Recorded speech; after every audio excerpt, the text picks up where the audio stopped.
Welcome to Puppet Hunt Radio, Season 2. Hi, and I'm Matt, and this is Lane. With Matt and Lane, yes, very good.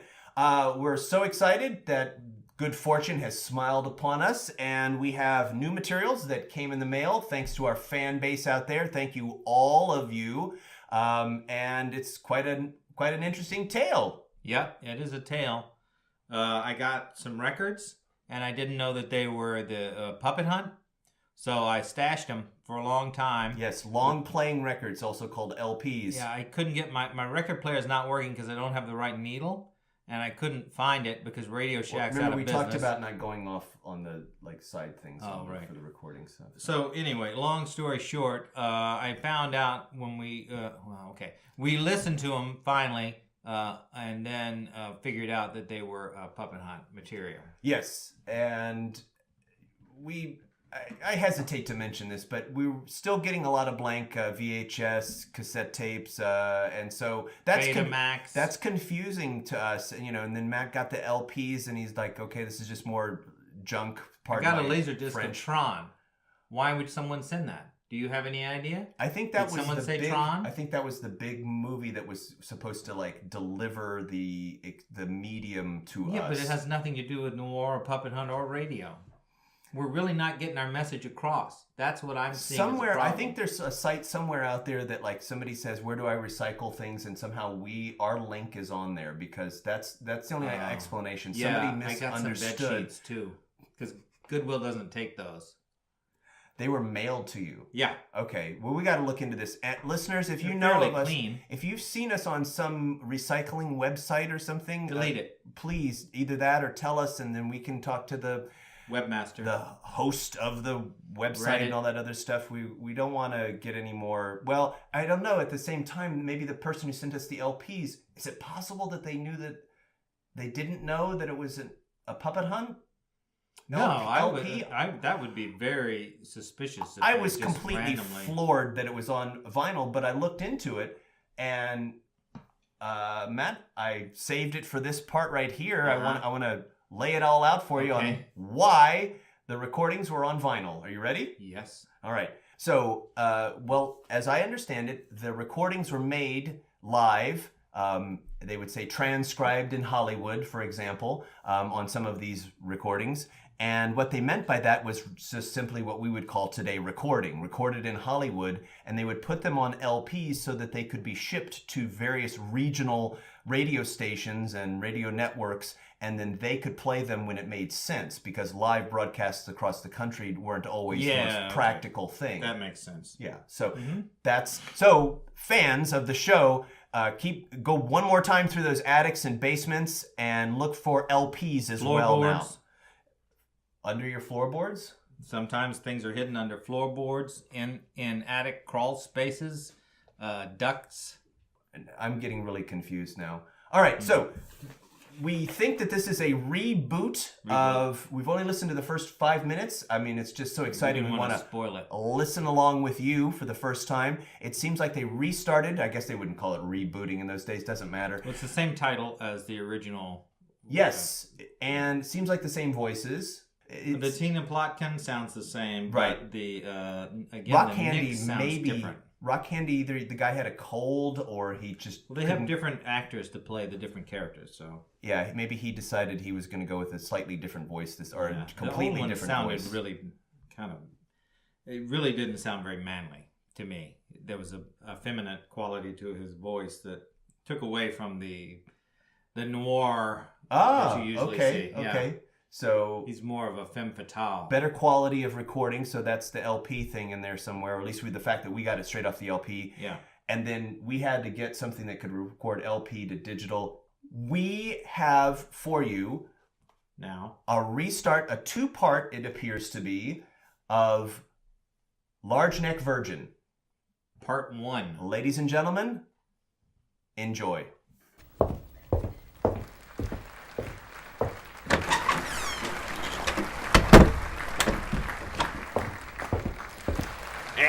Pal, I already told you, you're not allowed back here. Now beat it before... Oh, Rock Candy, sorry I didn't recognize you. Thought you were somebody else. Say, you going on stage tonight? No, not tonight, Chet. I'm here to see Milton Raspy. Thought he could use the support. Oh, that's too bad. I guess you're pretty busy now with your detective business and all. You and Jerry are hilarious. Why, thanks, Chet. That bit you guys do about the the cured meat. How's that go again? What's the difference between a hot dog? 75 cents plus tax. And make sure it's kosher. That's it. 75 cents. Hilarious. Oh, you guys always slay me. Milton's over by the stage, nervous as an expectant father. Thanks, Chet. See you around. 75 cents. Oh, hilarious. Hello, Milton. Rock Handy, is that you? What am I, chopped liver? But Jerry, it's good to see you guys. Thanks for coming on my big opening night. Boy, I gotta tell you, I'm sweating bullets. Relax, pal.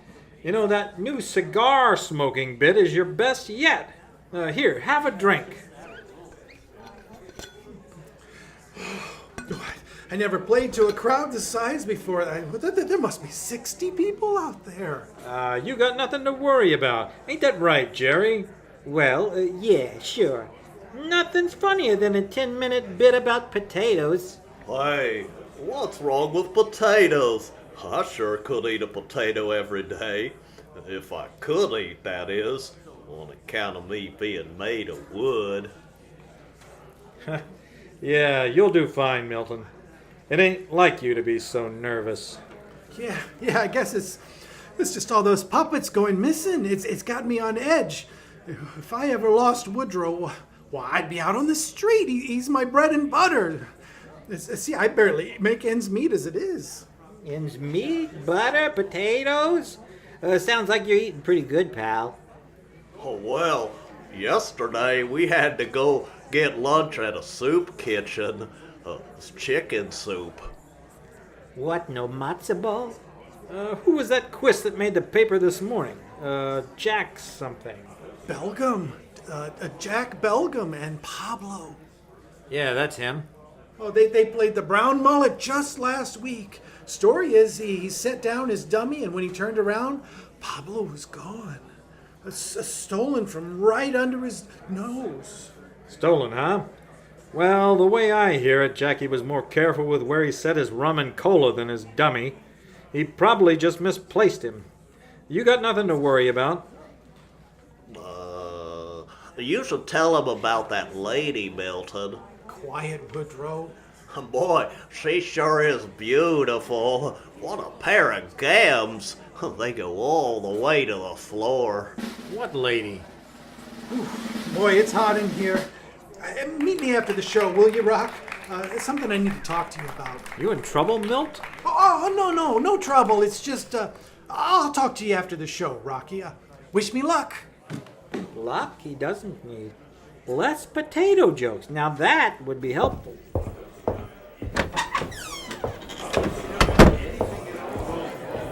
Excuse me, ma'am. Is this seat taken? No, not at all. I have a weakness for a man with a dummy. You must be like a kid in a candy store in this town. Are you performing tonight? Rock Handy, Private Puppet Investigations. I'm a quist, sure, but these days let's just say I'm a man of many talents. I bet you are. As long as it's puppet related, of course. Friend of Milton? We have a professional relationship. You don't say. Ladies and gentlemen, I'd like to welcome everyone and now introduce a very special and unique act, Milton Raspy and Woodrow.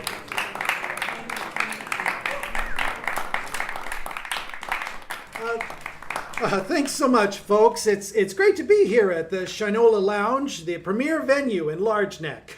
Isn't that right, Woodrow? Yep. Is that all you have to say, Woodrow? Yep. Well, this might be a short show. I'll tell you, you with your one-word answers. Yes, well, anyone from out of town tonight? Any out-of-towners? And where are... He's leaving, Milton. Yes, I can see that, Woody. I'm sure he'll be back. As you know, Woodrow, I'm originally from Idaho myself. Anyone in the audience from that area? The Midwest? No? Well, it's quite a place, wonderful place, fine state. Quite a place. So Idaho is often associated with the potato, as I understand it. Isn't that right, Woodrow? Yep. That's right, Milton, but that's not all Idaho is famous for. Oh, it's not, huh? All right, Woodrow. What else is the state of Idaho known for? More potatoes.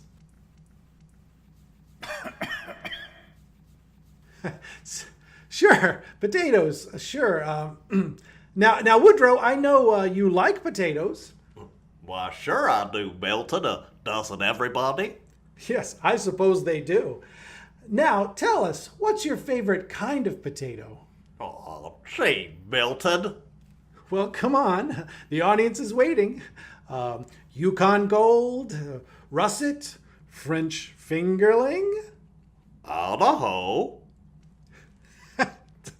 That's right. Idaho potatoes are your favorite. I remember now. Don't panic. Don't panic. Whew.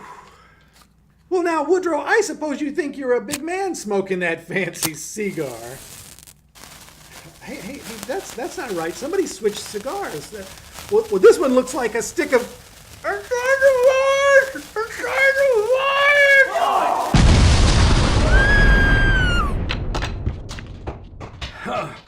Are you all right, miss? I think so.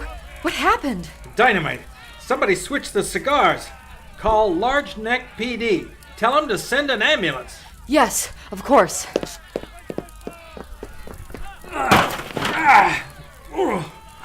Milton! Milton! Rock. Oh. Save your energy, pal. Ambulance is on its way. I really bombed this time. Oh, Rock.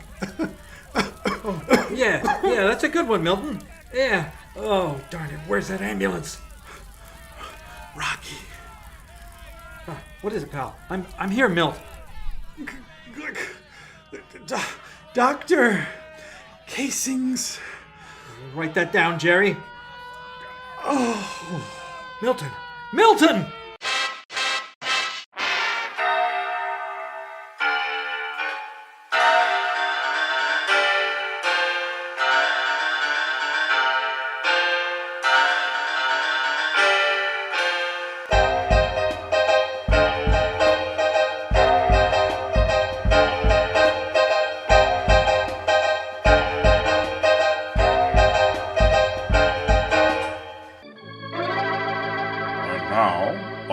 From Buoy Boy, the soap that floats. Honey, don't forget that we need to be at the Friedrichsons for supper tonight. Just a few more minutes, dear. What a pleasure it is to relax in a warm bath after a long day at the office. Darn it all, I've dropped the soap again. Why, this soapy water is so cloudy, I'll be fishing around in here for hours, looking for that darn... Oh, but what am I thinking? I've forgotten that my wife recently switched to Buoy Boy. It's the soap that floats. And there it is. Buoy Boy doesn't use animal fats or natural oils like some other soap companies. No, sir. Buoy Boy is made from 100% petroleum derivatives, and it's whipped into a creamy froth before it cakes together. That's what makes it float. Yes, you can tell it's Buoy Boy by its yellowish-brown color. That's a touch of sulfur It rids your skin of germs and gives Buoy Boy that unique masculine scent. Ah, no fancy perfumes for me. Honey, what's that noise? Who are you talking to? Who's in there with you? No one, dear. Just Buoy Boy. It's the soap that floats.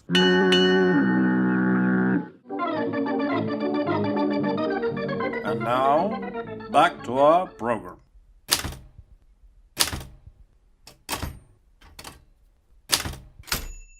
And time. What's the total, Jerry? 6 plus 5, then carry the 1. That's 11.5 words a minute. Not the best, but not bad. Not bad at all. I can make coffee, too. Would you need me every day? Oh, yes. Yes, I would, Mrs. Cobblestep. And weekends. Thank you, Miss Comstrop. We'll call you. Thank you both. It was so nice meeting you. I'll be waiting by the phone. Such a nice phone. Good day, Miss Comstrop. Well, the search is over. We found our new secretary. Not so fast, pal. 11 words a minute is terrible. 11.5. As far as secretaries go, she hasn't a clue. A real butternut. You could type faster than that. Anyway, I've been thinking, maybe we don't need a secretary. Besides, we're never going to find anyone as good as Tina. Tina Plotkin. She was the best. 60 words a minute, filed like an angel, and even took shorthand. Then you two had to go and get all lovey-dovey and spoil everything. Yeah, well, that's over. But that's the problem with hiring another girl. How's that? Good morning. I'm here about the job. Dames can't help but fall for me, you know. Oh, that's so? Wait a minute. Now, what if we was to hire a male secretary? A what now? For the mail? You mean someone to lick the stamps? No, you blockhead. Male. A secretary who is a man. Do they even make those? Hello. I'd like to apply for the position of Salmon. In the newspaper, I'm Nicolio typist, that is. Nicolio Salmon. I hear you're looking for a good... You want salmon in a newspaper? Sorry, kid. This is a detective agency. There's a fish cannery a couple of blocks south of here. Handy and Blatt's private puppet investigations. Handy speaking. Rock, it's Blonson. Chief Blonson Williams. I'm honored. Thought you didn't like dealing with quists. Oh, come on, Rocky. You know the mayor forced my hand on the holiday-only policy. If you boys would have just left your dummies at home, we could have worked something out. Let's not rehash this whole kerfuffle. You know very well we agreed to holidays and weekends. Then you had to push it. Rock, listen.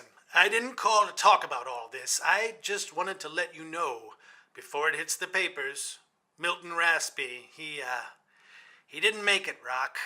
Raspy passed away at 10:15 this morning. Raspy? Dead? 10:15, I... Write that down, Jerry. Sorry to hear that, Chief. Milton was a good man. And an average quist. Yes, well, I know you and Milton were close. So, just in case it's not clear, this ain't just puppet theft no more. It's a murder investigation now. This is a police matter. I want you and Jerry to stay out of this, Rocky. A police matter, huh? And I suppose the police are going to get out there and protect all the other poor quists trying to make a living when they're being robbed and blown up. Ah, come on, Rocky. I'm sending detectives to every club in town. We'll find out who was behind this. Remember, you're a quist too, so be careful and stay out of it. I'm touched by your concern. Oh, one more thing. You said he was awake for a bit after the explosion. Did Milton say anything to you before he blacked out? Yeah, he said he bombed. Best joke he ever made. Never trust a flatfoot. Even an ex-flatfoot? Read me back the notes, Jerry. All right, okay. Hello, something, makes coffee. Goodbye. Oh, and never trust a flatfoot. You're supposed to take notes. You're interim secretary. Oh, is that what interim means? Oh, excuse me, I hope you don't mind, but I took the liberty of jotting down a few notes on your conversation. 12:10 p.m., phone call from Chief of Police Blonson Williams. 12:11 p.m., rehashed kerfuffle on holidays only policy. 12:12 p.m., informed of death of one Milton Raspy. Time of death approximately 10:15 a.m. 12:15 p.m. You got all that? Nice work, son. What's your name again? Nicolio Salmon. Nicolio Salmon. Now that's a name you can't forget. Listen, Nicolio, my associate, Jerry, and I are looking to hire someone to take notes, type, and do some filing. Filing? I'll take it. What about Miss Consulate? She does have a certain presence. Tell you what, Salmon, how about we hire you Oh, gosh! on a provisional basis Oh. to establish your bona fides? Tell you what, prove you can do the work, and you got the job. And you've got yourself a deal. Oh, thanks a million. You won't regret it. Boy, are we gonna regret this. Grab your hat, Salmon. We're going to pay a visit to Dr. Casings. Oh, doctor, all right. My hat, should I put it on? Oy vey, what a butternut.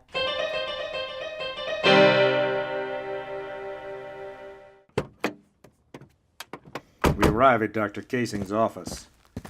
According to his sign, he's an otolaryngologist. Strictly ear, nose, and throat. Seems the alley behind his office has been turned into an outdoor soup kitchen of sorts. This must be the free lunch Milton was talking about. Looks like every hard luck quist in Large Neck is here, looking for a handout. Let's go, fellas. Keep it moving. Make sure you got your vouchers. Say, friend, quite an operation you got going on here. Yeah, who are you supposed to be? You can't get any soup until you get a voucher. Voucher, huh? And how would I go about getting one of these vouchers? That line over there is for free checkups with the doctor. Not you, fella. Quists only. Well, I'm just taking notes. No soup for me, thanks. Notes? What's with all the questions? You fellas cops or something? Cops? Nah, the mayor kicked all the quiz off the force months ago. You know, I do a great impression of the police chief. Look at me, I'm an idiot. Rock handy, private puppet investigations. This is my associate, Nicolio Salmon. Private Dick, eh? Listen, pal, we're trying to do the Lord's work here. Dr. Casing's busy, so beat it.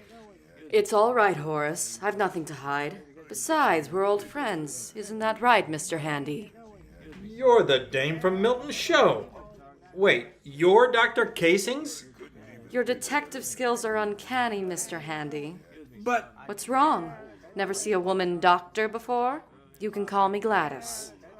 So you're the, I see now. Excuse me. What's with all the rubbing? You're gonna wear out your eraser, butternut. Well, see, my notes have gotten out of whack here. I apologize. I thought she was a man. I mean, of course she's not. That's, I can clearly see. What I meant to say is, I'm Nicolio Salmon, his secretary, in training, apprentice secretary, or male secretary, I mean to say it. I'm a man, not a... Nix the chatter, Notes. Listen, Gladys, I have a few questions for you about your relationship with Milton Raspy.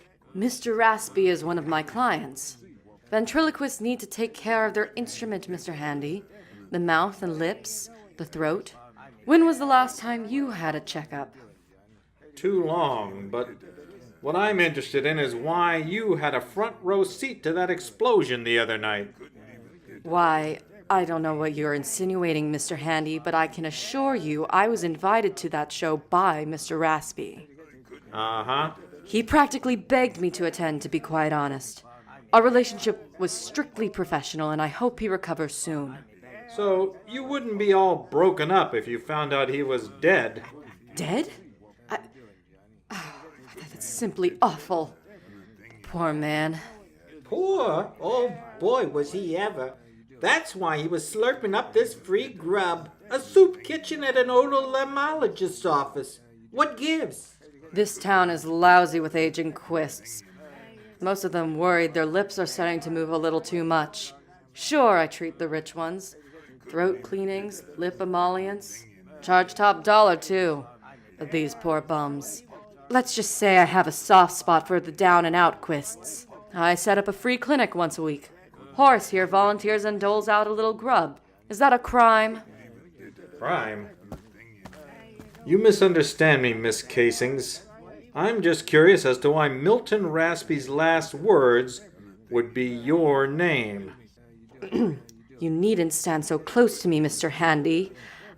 See, in my experience, a fellow's last words usually mean something, especially when they've just been blown up. I must ask you and your associate to leave before I am forced to call the police. Something tells me you won't do that, Miss Casings. I'm guessing that you don't particularly want large neck's finest snooping around here. Is that so? Thing is, I'm not sure why. I'm done speaking with you, Detective. Good day, gentlemen. Ma'am? When we get back to the office, I task Nicolio with typing up his copious notes while I brew a fresh batch of coffee. I should be thinking about the late Milton Raspy. Instead, I find myself trying to pin down the color of Gladys Casing's eyes. Rock Handy, Private Puppet Investigations. Handy speaking. Handy. Blunson. Iggy Colfax. Know him? Can't say as I've had the pleasure, Chief. Yeah, well, we just picked him up down on Albacore Lane along with a crate of TNT. Chet, the stagehand down at the Shinola, recognized his lovely face in a mug book. Keep talking. The stagehand saw him snooping around Milton's dressing room before the show the other night. You think he's the killer? I know it. He confessed not 30 minutes ago. Didn't need much encouragement either. The fella's not the sharpest tool in the shed. Well, where is he now? He's resting snug in a cell at Central Lockup. DA's gonna push for the chair.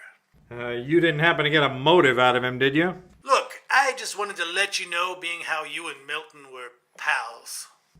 Open and shut case, huh? It's over, Rocky. You can rest easy. Take a vacation or something.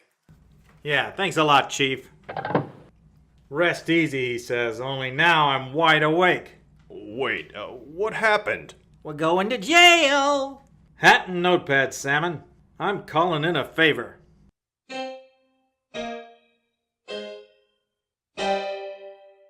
LNPD's central lockup is usually a beehive of activity, but at this hour they're down to a skeleton crew. The skeleton in charge tonight is an old friend, Officer Rusty Pepperton. I don't know about this, Rocky. If the chief finds out, I'll be walking the beat for the next 5 years. Ah, come on, Rusty. You're the only one here. Besides, you owe me one. Or have you forgotten the jam I got you out of in Blister Flats? All right. Jeez, a guy forgets his gun one time and you hold it over his head for the rest of his life. Just 5 minutes, though. Ah, thanks. All right, are you going to let us in? Sure. Who's the scarecrow? That's our new assistant typist in training. Nicolio something. Don't worry, he's harmless. Nice to meet you, sir. I am new. In fact, it's my first day on the job. Nicolio Salmon. I have to say it has been quite a whirlwind of activity. Never imagined I'd be working as a real private dick. I do have some experience in the field. After all, I worked as an insurance investigator for... Nix the chatter, will you? More writing, less talking. All right, he's in here. You only got a few minutes and then out you go. Oh, and after this, we're square. Get it? Sure thing, Rusty. Who are you? You ain't my lawyer. He's got a mustache. You're in a lot of trouble, Iggy. Stealing dummies is one thing, but murder? Word is, if you don't come clean, you'll get the electric chair for sure. The chair? Listen, pal, I already told the other cops I didn't steal no ventriloquist dummies. I blow stuff up. I don't cares where and I don't cares whom. Except this time you got sloppy. I knew I should have whacked that stagehand. He's a hired fuse, Rocky, and judging by that accent, he's from Blister Flats. Who hired you? Curse that tiny dynamite. Yeah, well, that ship has sailed. Don't worry. They say you don't feel nothing after the electricity starts flowing. Well, after 10 minutes or so, anyway. This is terrible. A grown man crying like this? I can't bear to listen to it. Can't you help this poor slob out, Rocky? Well, I could put in a good word with the chief. If I had something that would help out this investigation. I don't know who hired me, I swear. I never saw the guy. He just left typed notes. Excuse me, did you say typed? Yeah, double-spaced. Told me to pick up the money from a trash bin at 4th and Mackerel. Well, that's just a block from Dr. Casing's office. You know, Mr. Handy, if we took a look at those notes, we might be able to match them with whatever typewriter was used. Not to brag, but I am a bit of an expert in the field. That's a brag. Not a bad idea, Salmon. You still have those notes, Iggy? No, I burned them. Write this down, Butternut. There goes your promotion. Well, now wait just a minute. All right, boys, time's up. Help a fellow out, would you? This ain't fair. I don't want to fry. Tell it to Milton Raspy, you lowlife. So, did you get anything out of him? Just a lot of blubbering. Looks like you got your man all right. Case closed. See you around, Rusty. Yeah. All right, sure. See you later. Oh, and just in case anybody asks, you was never here.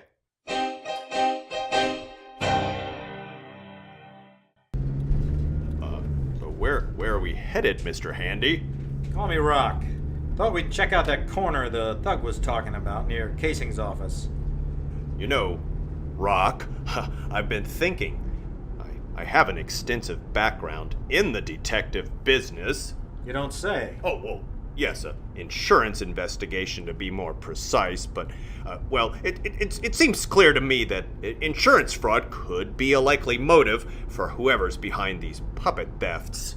Really? Insurance? Well, maybe. Have you investigated other victims? Did they have policies? Could be worth looking into. Make a note of it, would you? Oh, sure.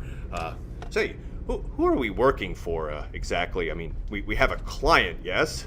And this one's personal. We're working pro bono. Oh, I see. And how late are we working tonight? I have to feed my cat. Feed your... Listen, Simon, real detective work ain't 9 to 5. You don't clock out when you're hot on the trail. Oh, okay. But it is just up ahead here on the left. I'll only be a second. Oh, all right, but make it snappy, will you? Oh, gee, thanks. I'll be right back. What a butternut. Oh, he ain't so bad. That insurance thing's a pretty sound angle. Oh boy, here we go. Into the exciting world of insurance fraud. Somebody might be facilitating the dummy's disappearance and taking a share of the insurance payout. Danger, intrigue, don't get a paper cut. What do you mean by somebody? That Casing's dame is a prime suspect. Nah, I don't see it. She ain't the type. Don't see it? Oh, listen to yourself, Rocky. Gladys Casing's as pure as the driven snow. It's not like her name was the last words of a dying man or anything suspicious like that. Will you quit busting my chops? But don't listen to me. I'm just your partner. You know, speaking of partners, I think we're going to have to let Mr. Deductible go. It ain't working out. What? He's quick with a pencil. He probably don't eat much. And that insurance idea is a pretty good hunch. Sure, he talks a lot sometimes, but It's 3 on a match, Rock. Bad luck. How's Mittens? Well, she's fine. She was getting pretty hungry, though. Hey, how did you know that was her name? Oy vey. 3 on a match, Rocky.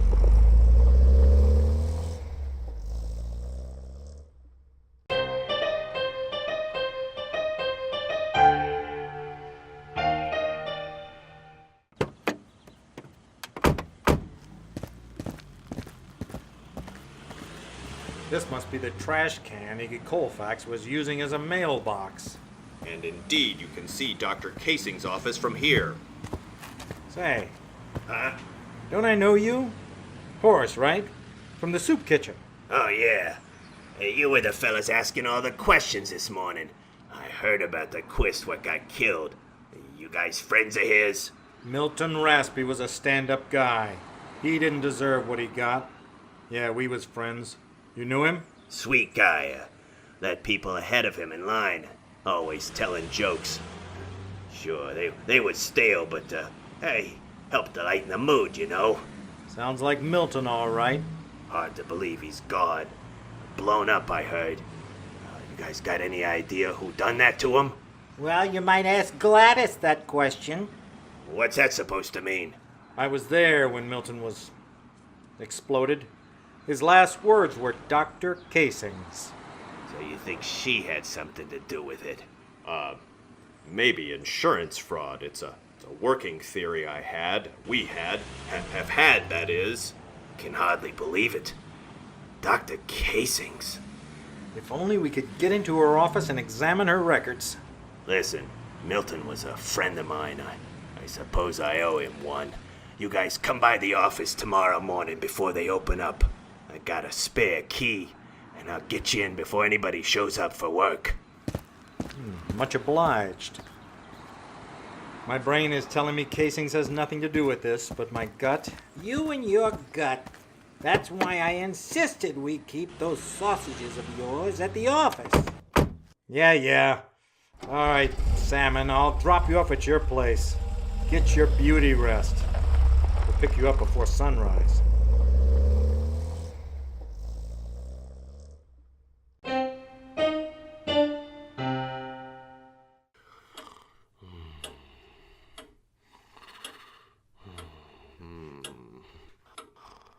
More ice cream, Mr. President?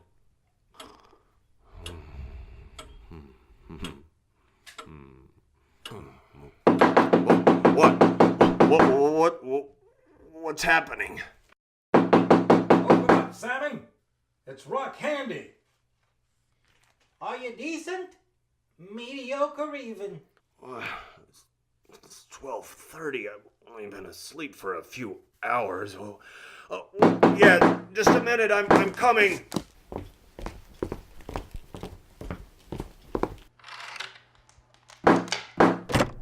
Change of plans, Salmon. I found this note on my door when I got home. Typed. And double-spaced. Come in. Let's see here.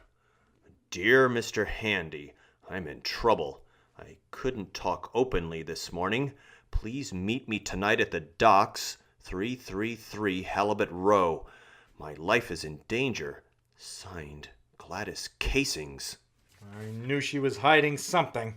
Why, this note could be from the killer. Iggy Colfax said his correspondence with whomever had hired him was always typed. The E is a bit high on this typewriter. Could be a royal. They tend to have a Nix the chatter, will ya?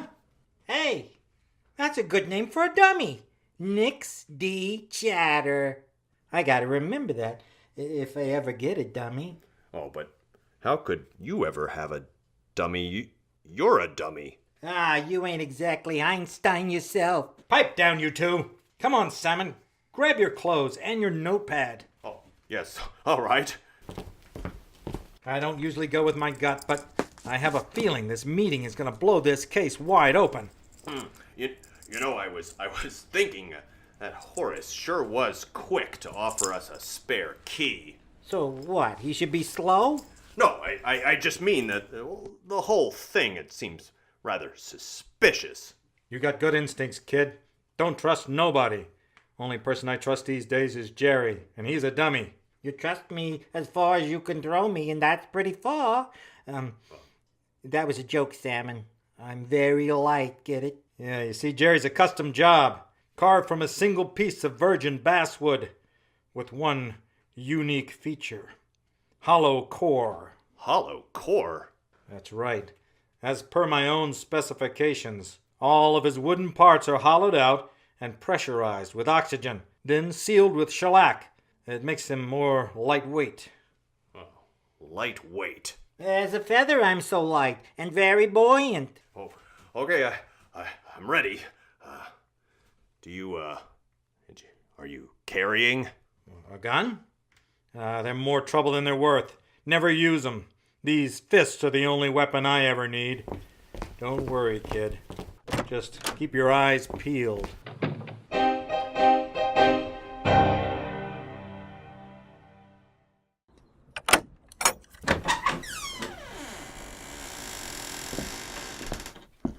Eesh, day old tuna. Oh, what is that odor? First time in a cannery, kid? Yes, pretty sure it is. Power's off.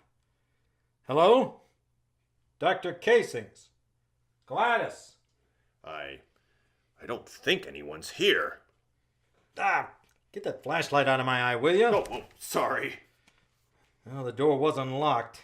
Someone's here, all right. I can almost feel it. Shine that light down here. There. See those wet prints? They lead up the stairs to that office. Now watch your step. This platform doesn't have handrails. How did you know that? Well, I used to work the canning line as a lad. Hey, you see that big grate below us? Yes. That's where they keep the sterilizing boilers for the canning process.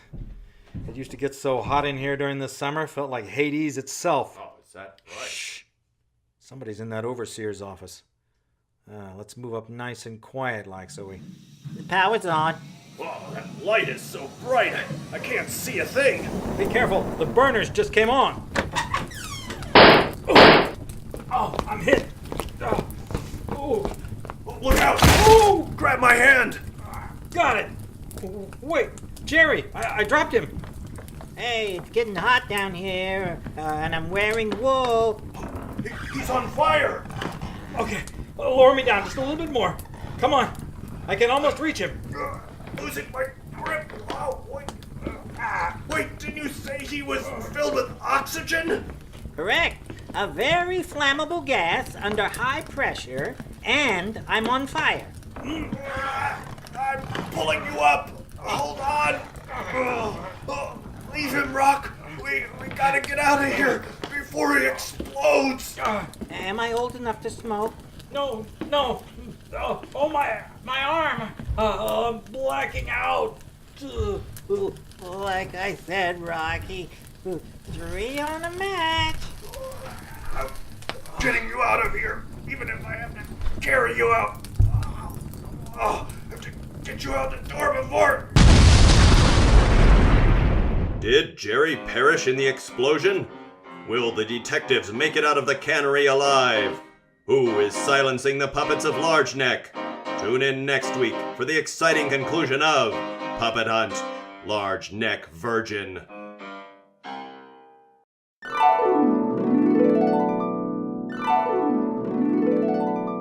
Speaking for Garbex, this is Rock Handy. And Jerry, are you overwhelmed by trash can odors? Plagued by pesky cats and dogs? Well, you may need Garbex. It's brand new, economical, and harmless. Next time you're taking out the trash, sprinkle wonderful new Garbex directly in your pail. That's great, Jerry, but what about flies, ants, and other insects? When you use Garbex, you'll find the germ-carrying insects won't haunt your garbage pail. Garbex is non-poisonous, harmless, and remember, Odorless garbage will not attract dogs and cats. Ask your grocery, drug, or hardware store about Garbex today. It's economical to use. A can weighs 1 pound, lasts a month, and is never more than 15 cents. That was exciting. Wow, I'm blown away. Well, so was Woodrow. Yeah, I guess that was a poor choice of words. And huh? hopefully, maybe not Rock Handy. That would make it a very short series if he gets blown up. I was really kind of thrown off by that harp at the end.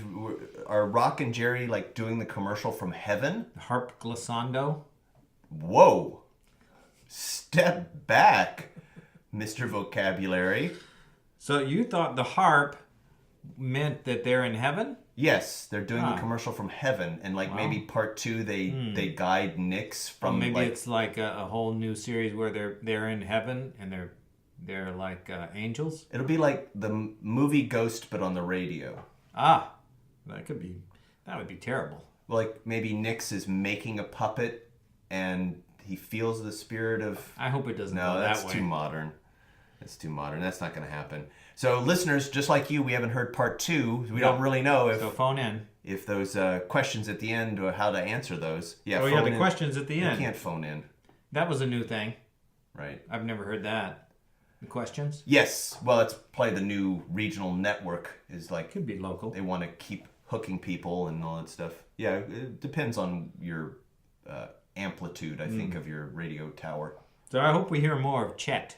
I like Chet, the character. Who is that? Chet was the stagehand at the very beginning. Oh, the laughing guy. Yeah. The guy who thought the jokes were funny. About the hot dogs. Rock Handy still sounds effeminate to me. I don't know if that... Yes, but he sounds less stupid. Yes. Absolutely. He is on top of his game. Very confident. Yeah. So I don't know. What do you think of that? Do you like Rock Handy? I hope it continues. Yeah. Okay. He's always been my favorite character since he solves all the mysteries anyway. Going back to that other commercial, the Bowie Boy, that's 2 diphthongs in one product. I don't think you can say that. Oh, you can say that. You can say that. Anyway, I don't think they were implying that you could see anything. I think they were just saying that he's in the bathtub and it's the soapy water. I thought it was a little bit... risque? Risque, thank you. That is the word I was looking for. A little risque to have that man all alone, enjoying himself so much in the bathtub. Well, he wasn't alone completely. He had Bowie Boy. That's true. And then his wife sounded suspicious. I don't want to go too granular on the commercial here. Did you imagine like a little character? A little soap character named Bowie Boy? Maybe had a little hat? And then he was opening his mouth and making that foghorn sound? Yeah. No, I did not imagine that at all. I pictured that. Wow, that's... Speaking of granular. It seems like Woodrow, in the scene where they're doing the comedy, as it were, that if he had dynamite in his mouth, because he was like, dynamite, dynamite, that he would have opened his mouth or thrown it, flung it across the room and not just let it explode in his mouth. Okay. Yeah, good point. We'll see what people think about that. Yeah. I mean, obviously that would keep the show from would have been a very short episode. Yeah, just whoa, nobody got hurt, good deal. It still would have been an investigation, but less dramatic. Yeah, that's true. Less dramatic. More on paper. What's this holiday only policy? Something about a kerfuffle? Yeah, so Rock is upset. He quit the force. It seems like he quit the force over the holidays only policy. Right. I assumed it was something to do with their dummies. Yeah. So they're only allowed to like throw their voice and have their dummies with them on national holidays. On holidays or maybe not on holidays. I didn't really understand it. What'd you think of Dr. Casings? Good. I thought she was good. I thought it was going to be a man. And I remember thinking that. The doctor is a lady. That's that old adage. Did you feel a little tingle when she said, "How long has it been since your last checkup?" I thought that was very forward of her to ask Rock. Oh, never mind then. So Butternut was mentioned in this one. I put a note of that. Butternut being someone who's not skilled. What a butternut. Yeah. I wonder if that'll come back. I hope People so. say that. Because it's a type of wood you'd use to carve dummies. Right? Soft. Yeah, we've easily carved. We've seen that before in a little bit of our background work that we've done. Yeah, and this was It's a put down. It's a bit of a put down. Yeah. But it sounds playful, right? Uh-huh. You don't feel too offended. You know you're. No, I wasn't offended. So there's different levels, right? Like you could be a real butternut, or just what a butternut. Yeah. No butter beans. Would that or anything. offend you if somebody called you that? No. Okay. Not right now. But I'm not a puppet. The other notes that I had. Let me look in here. My notebook. So Iggy Colfax, speaking of butternuts, he sounded like he could have been a dummy. He reminded me of Woodrow with the a little bit thing. Yeah. You know, so do you think he probably the same voice actor? Iggy Colfax was was an actual thug who never talked, and then his dummy did all the talking for like the radio plea bargaining and stuff. Yeah. There's certain characters where you're like, was that waiter, that waitress, was that a real person, or is that a puppet that's doing the talking? Yeah, I don't know what you're talking about now, but it could have been. You never know unless you see pictures from on the stage where they were acting it out. Yeah, it is a bit of I assume it was acted out. Constraint of radio. It's harder to see. And Horace was a good character, I thought.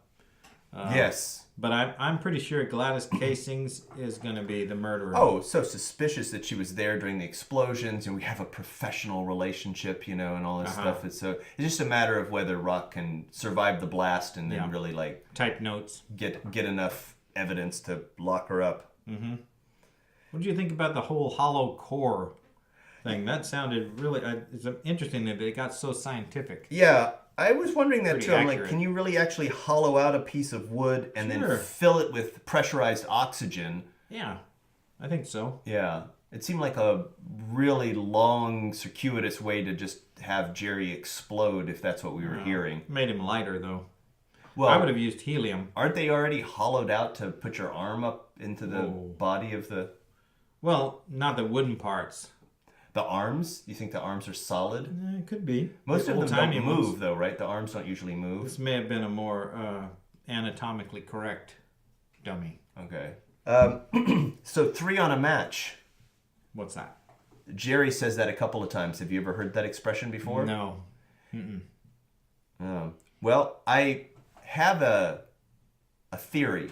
Okay. Is that if you are lighting a cigarette, okay, and you're trying to get 3 people to light the cigarette on the same match, that the last person's going to get burned. Your fingers are going to get burned. I see. But Jerry made it sound a little more ominous than that. So more like an idiom. Yes. Or a metaphor. Close enough. It could be. That could be. We'll find out next week. That wasn't one of the questions. Who is Jerry Parrish? That's what I've written down. No, the question is, will Jerry perish? Will he die at the end? Well, did he die? Did Jerry perish? I assume there was either another character named Jerry Parrish, or that was his name is Jerry Blatz is the name of the... So there must be another character. Lots of typewriter stuff in there. Yes. Type notes. I like the contrast between the very slow and the very fast typing. That was a lot of things in highlight for me. Typing, type notes, double space, trash can, mailbox. Well, the typewriter was sort of the internet of the 1940s, right? Is that true? It was making all these things. Just, can you not challenge everything I'm saying? It's part of the commentary. That would be... Sorry, there's a yes and thing in I remember improvisational your talking. spirit guide? My spirit... Oh, I had to let go of him, but let's... Yeah. We'll get back to that. Yeah, my lawyer said I can't say anything about that. Wow. So he'll pay. But I thought overall it was a good episode. Very exciting. It was nice to hear Jerry interact with Rock on a case. It's quite possible that when they got the opportunity or were forced to restart the series, they said, we need more Jerry. Like, just because he was like a popular character. Do you imagine they were forced to? Yeah, possibly. Like the Suits were saying, lawsuits? Put them in there. No, the people who dress up in suits and boss other people around. That's another I think in the 40s metaphorical. everybody wore a suit. Oh, that is a good point. All right. Well, I think that's it. That's all I got right now. Yeah. Listeners, I'm excited to start the next record. Yes, we're going to flip it over in just a little bit here and do our recording, but you're going to have to wait at least another week for the next episode. Funny story. Yes? I hope it doesn't interrupt the flow. already when has. I first put the record on, I had it set on 45. Mm-hmm. So it sounded funny when I played it. Now, see, I knew you were going to say that, but I let you finish. Yeah. So that was nice of me. Was it? Yeah. Well, that's good. Yeah, because I was No, like, I thank could you. see from the look in your eyes, you're going to tell me that it was sped up and they sounded funny. It and I did thought, sound well, let me funny. just let him tell it on It the was air. like the Mouseketeers. Was that show? Chipmunks? No. It was the Mouseketeers where they sang the Christmas song. It's the Chipmunks. Really Home fast. for Really fast. Christmas. I think that's You're wrong. even something, gotta- a third thing. I gotta really stand my ground on this one. Pretty sure it's Mouseketeers. Listeners? Yeah. Once Phone again. in. Write in. Email. Or, Reddit. yes, just leave a post. All right. Thank you for listening. This has been Puppet Hunt Radio with Matt and Lane.